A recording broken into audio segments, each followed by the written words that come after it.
Cards for non-U.S. citizens, adults. What documents do you need to get an original Social Security card or a replacement card? Show us documents proving your immigration status, age, not needed for a replacement card, identity, work eligibility. All documents you submit must be originals or copies certified by the agency that issued them. We cannot accept photocopies or notarized copies. To prove your immigration status, you need to show one or more documents, such as I-94, Arrival Departure Record, issue when you arrived in the United States, Employment Authorization Card, I-766, Form I-551, Permanent Resident Card, Immigrant Visa showing temporary employment authorization, I-20, Certificate of Eligibility for Non-Immigrant Student Status, required for F1 and M1 students. DS-2019, Certificate of Eligibility for Exchange Visitor Status, required for J1 and J2 exchange visitors. To prove your age, you need to show us your foreign birth certificate. If a birth certificate does not exist, we may be able to accept your valid foreign passport, a document issued by DHS. To prove your identity, you must show a valid unexpired document, such as Form I-551, Permanent Resident Card, I-94, with your unexpired foreign passport, Employment Authorization Card, I-766, U.S. driver's license, state-issued non-driver ID card.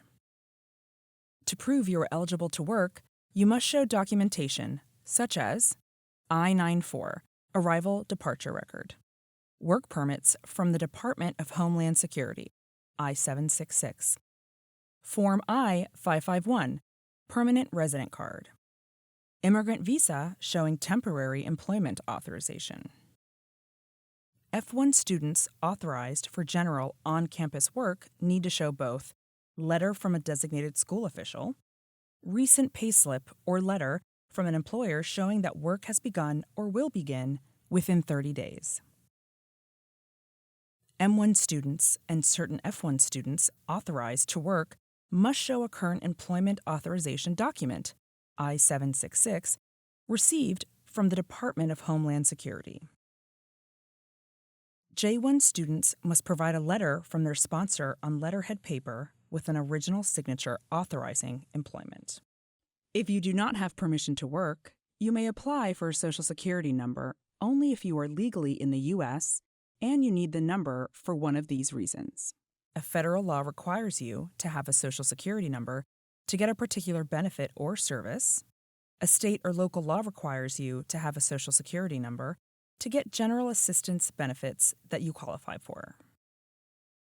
If you do not have permission to work, provide evidence of age, identity, and a current alien status, as well as a letter from the agency that is asking you for a Social Security number.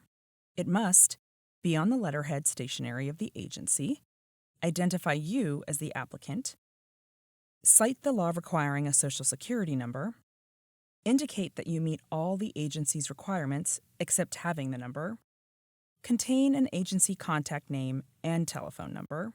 Start your application online while you're waiting. www.ssa.gov/SSN card-app.